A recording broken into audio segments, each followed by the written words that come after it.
fantastic to be here and talk about Mittagundi and I guess my journey to Mittagundi as well.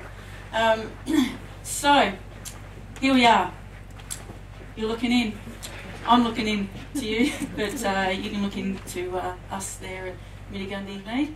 All right, so Mittagundi, it's a place that I found about 22 years ago. My uncle has a place up the road at Angler's Rest, and we were going up to Angler's Rest and helping him build his house. And what I didn't know what was going on was Ian Stapleton, the founder of Mittagundi, was building this place called Mittagundi. But I was fortunate that my uncle knew about it, and he brought me up, and we had a visit, and I was just totally inspired by the place. What a beautiful location, simple living. It has a blacksmith shop. It has a woodworking area. It's just so pioneer in its feel and simple that I was just so attracted to it, and I was just going, how do you work here? How do you get here? And I found out that you could actually apply for a job because every year they change over staff, program staff, and so there's an opportunity every year to get a job.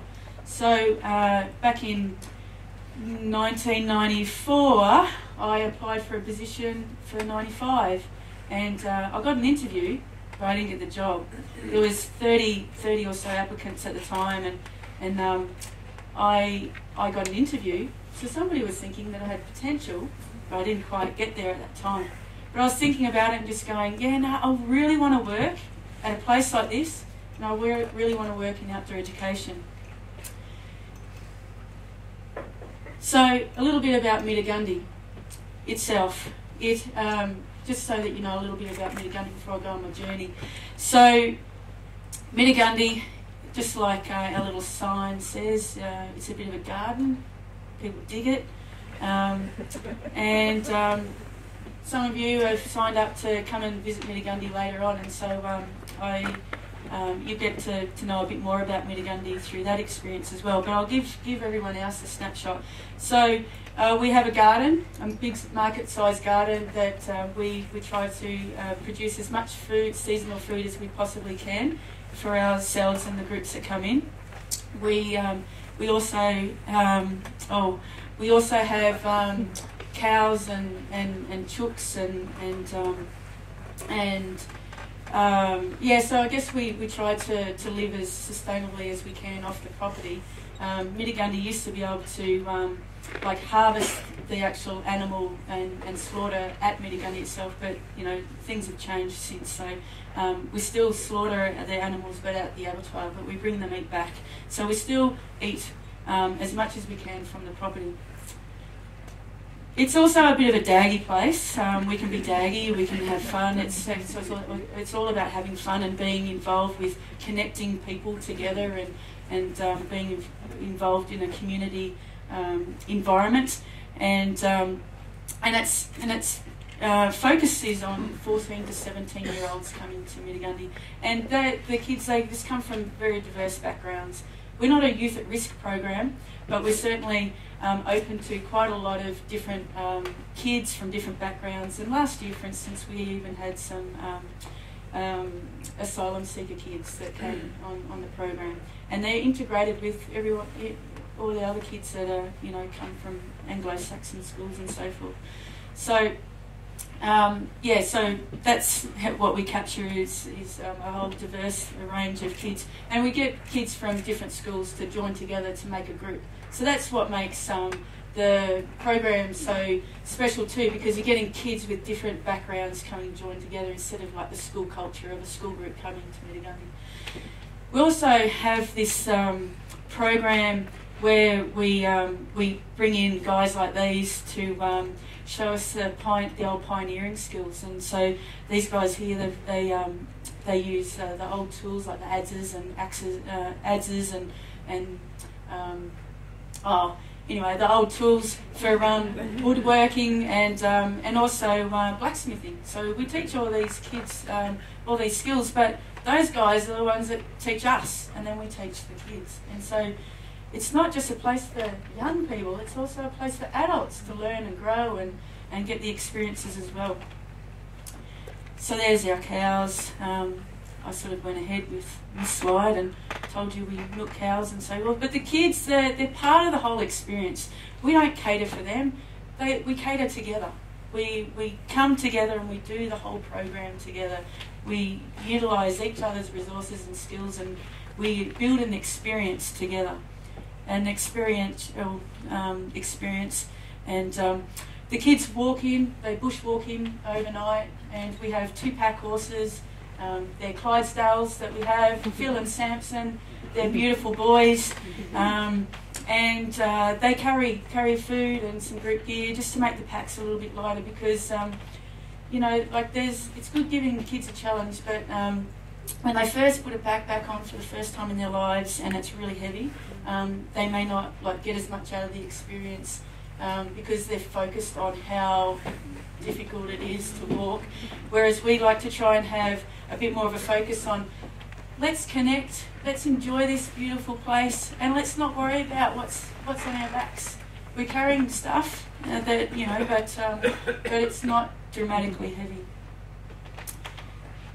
And the place is really run by, I'll first say that it's an independent, not-for-profit organisation, and when Ian set it up 37 years ago, he also created a board of directors. And it's the board of directors that actually manage the place, and they employ a director, which is me at the moment, and then I employ a staff team. And this is a photo of the staff team from last year as well as this year. Together, these are the people that I've employed to help create experiences for young people. And they're all volunteers. We're all volunteers. We get an honorarium for the year. We get a bucket load of training in the first 2 months of our year, but then the rest of our experiences is what we make of it. And well, there's lots of life memories and lots of skills and experiences that we can draw from the year that we spend here to move on to our next jobs and so forth. My role is actually for up to 3 years. It's a 2-3 year contract, and whereas the rest of the staff that you see there are for 1 year. So, going back to my life and how I got to Mittagundi and why I chose to get into outdoor education. This is a photo of me when I was 11. I was quite a happy child. And we had lots of fun experiences. I was always outdoors. I was always, you know, I was a tomboy basically. I was out. I didn't care about Barbie dolls and Cabbage Patch Kids. I was into Tonka trucks and running around and making bows and arrows and running around with the boys, you know, playing footy and British Bulldogs and all that kind of stuff. You know, we were always just running around. We were such fit kids. Also loved swimming. We're always at the beach as well. Because at this stage in my life, we were in Queensland, around that Noosa area, so it was a beautiful location to be in. But anyway, a big bomb happened in our family. I came home one day from school and found out that my father had passed away. He went to work and never came home. He actually passed away in an ambulance on the way to hospital with a massive heart attack. And it really ripped a hole in our family, because I guess we were just a nuclear family, you know, mum and dad. Dad was the breadwinner, mum was the homemaker, and we were out enjoying our little lifestyles. We, you know, my sister and I, you know, having fun out there. But all of a sudden, our life completely changed. We had no money coming in, but there was this other thing that happened though. Dad, what I remember of him is that he was a funny guy. He was also a very caring fella who helped people in the community, helped his mates out all the time. And all of a sudden, we were being helped out by our community.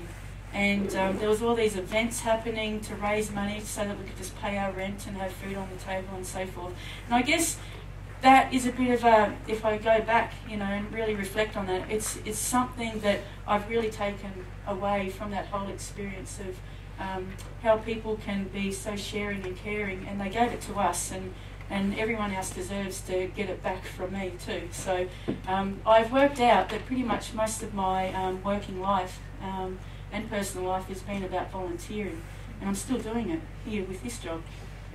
So I found outdoor education in my teenage years because one of the big things that sort of happened was that my uncle, my mum's brother, said, come down to South Gippsland in Victoria where we live and have a holiday. And this was about 8 months after Dad passed away, because we were pretty sad. We were pretty, like, I don't know what was going on in our lives, but I can't really remember that much about it, except for I sort of had to pull together life a little bit because Mum was quite sad and trying to pull it all together, but I guess I was trying to be a strong young girl, because Dad always said to me, look after your mum and your sister while I'm away, so it just kept on playing in my mind. Anyway, so we came to have this holiday in Victoria, and we got off the bus and joined the family, and all of a sudden we're in these 4 drives and off we go, crossing rivers. There's 17 river crossings, and we went out into this really remote area in Victoria, in the Victorian High Country, and we set up a camp for 10 days, and we were camping. And it's like, camping? I've been outdoors all this time, but camping, what's all this? This is great, I love this. And we were jumping in the rivers, we were playing on lilos, airbeds, so we'd sleep on them at night and then get on the river on them during the day and cruise on down the rapids. And found this water hole. You could jump 2 to 3 metres off the side and into this big water hole and so forth. And I was just loving it. Oh, you know what? It was just the happiest moment. And it still is one of those moments that I reflect back on, just being so happy and a changing point in my life, where I just come to realise that being outdoors and experiencing this community kind of lifestyle where we're all together, just eating together, sharing this campfire, sharing stories. Us kids, we were just like doing concerts at night for the parents and all that kind of stuff as well. It was just so much fun. I love camp. So here we go on my journey. I want to be outdoors. I want to do this stuff. And so fortunately, on my 14th birthday, my uncle and auntie gave me the ticket to be able to join the local scout group called Venturers, 14 to 18-year-olds really. And so yeah, I joined that, and I ended up becoming a Queen Scout. This is the first time I've been recognised for my leadership skills, and I guess to get my Queen Scout award I also had to learn some other skills, and so I decided to learn the saxophone. And so anyway, so music became a big part of my life, and so did like outdoor ed stuff, and so we were going away all the time, and camping, and I was learning so many skills, and I was growing as a young person, and you know what, all these experiences were outside of school, going on these outdoor experiences, recreation experiences. They were my happiest times in my teenage years. As I said before, I actually did have a go at applying for Mittagundi, because after school I studied some music, because I didn't get into outdoor ed. Because you choose outdoor ed and music as being your subjects in DCE, but you don't get the points. I'll tell you that now. So I couldn't get into uni because I was seen as not academically suitable. So anyway, I applied for Mittagundi in '94, and after studying some music, and realised that I needed to do the outdoor ed thing. So. I didn't get the job, but at the time, Dean and Annette Turner were starting their first year as the directors of Wollongara Outdoor Education Centre, which is the sister camp to Mittagundi. Ian built Mittagundi, and then he went off 10 years later and built another centre called Wollongara, which has more of a conservation focus in its program. And these two lovely people, they invited me to apply for a position there, but there was also other people they invited to apply for a position, because I was recommended from the directors at Mittagundi, even though I didn't get a job with them. I was actually recommended. So again, that potential, there's that potential. So I got rejection, but I got potential. So anyway, these guys they saw something in me, and they didn't give me the job, but they said, go and study more about conservation, because then you'll make it a bit more of a whole story for you.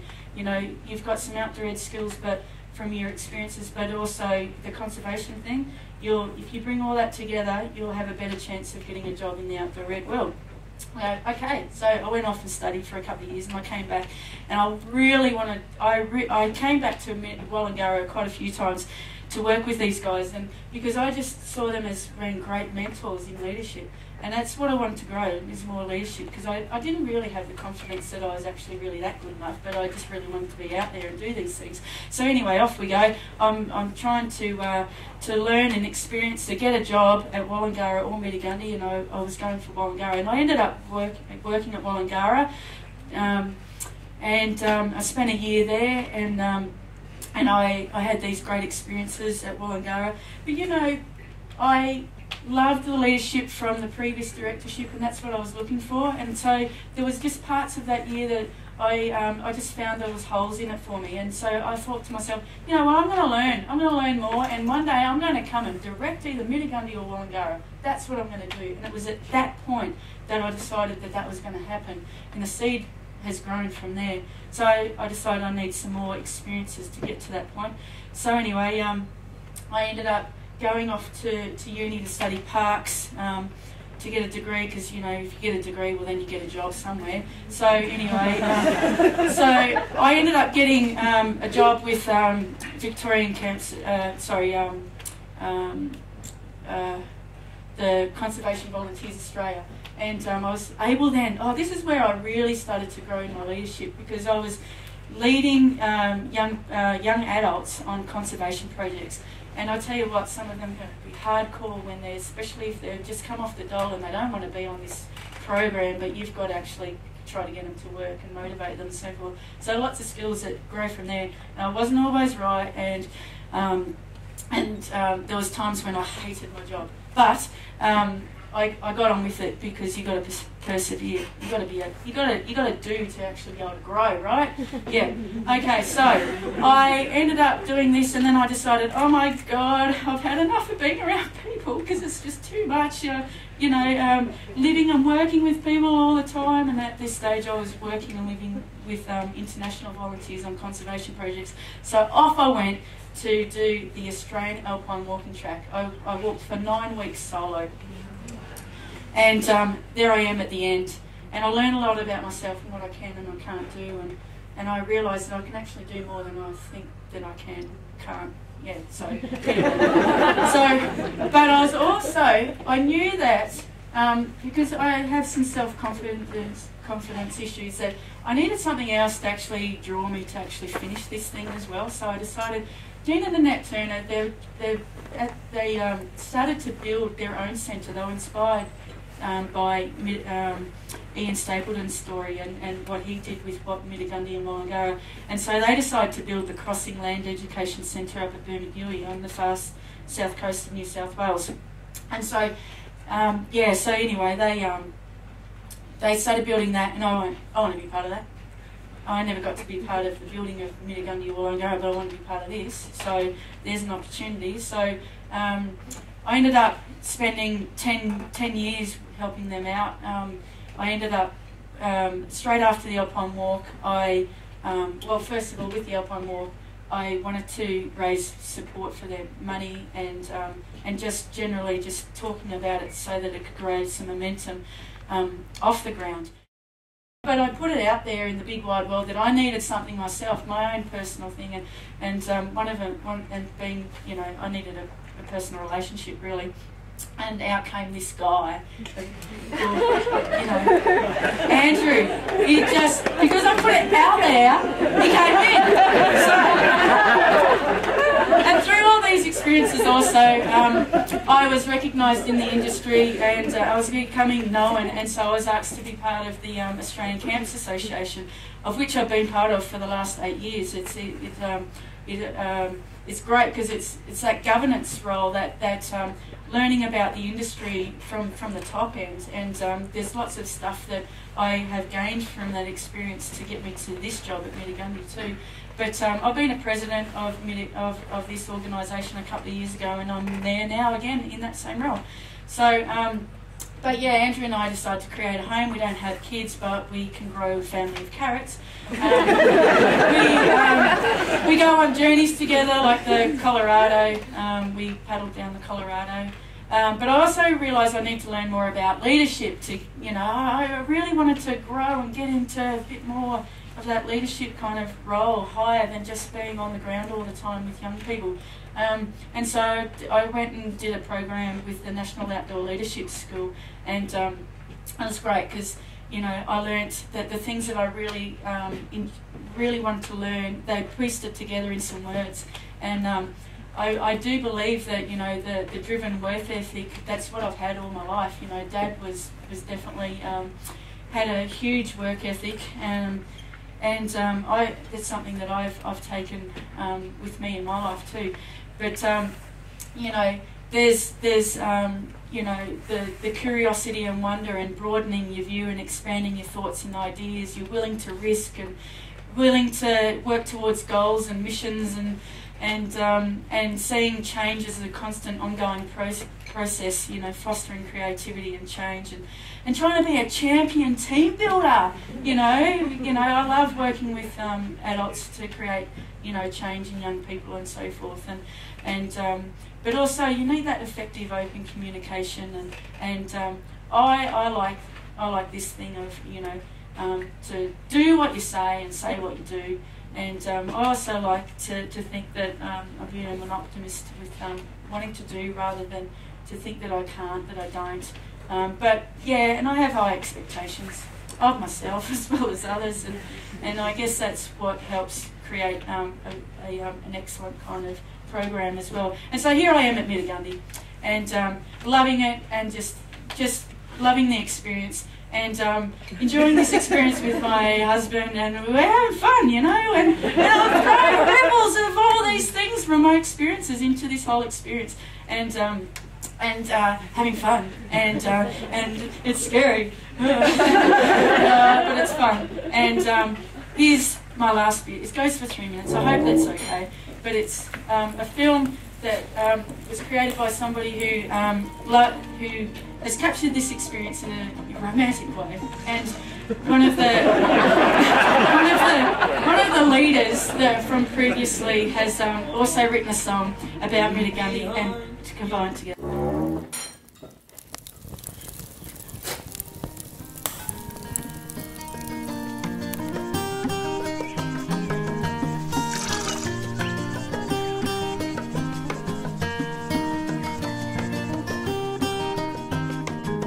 Leave behind your fears and woes, your mobile phones and favourite TV shows.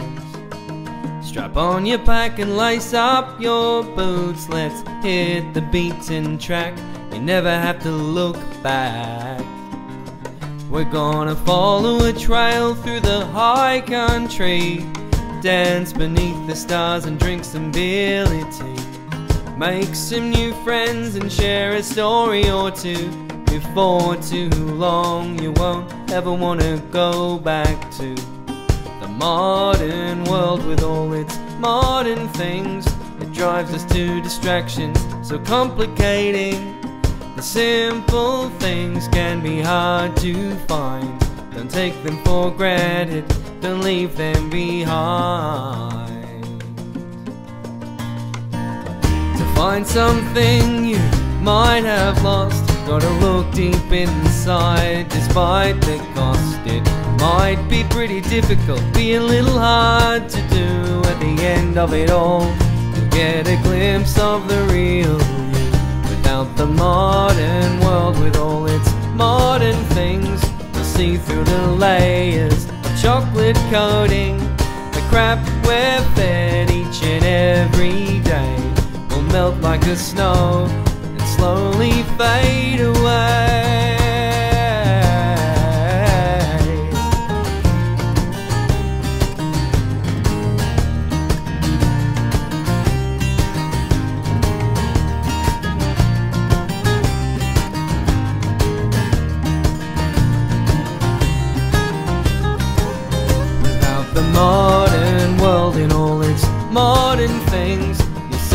the layers, chocolate coatings, the crap we're fed each and every day will melt like the snow and slowly fade away.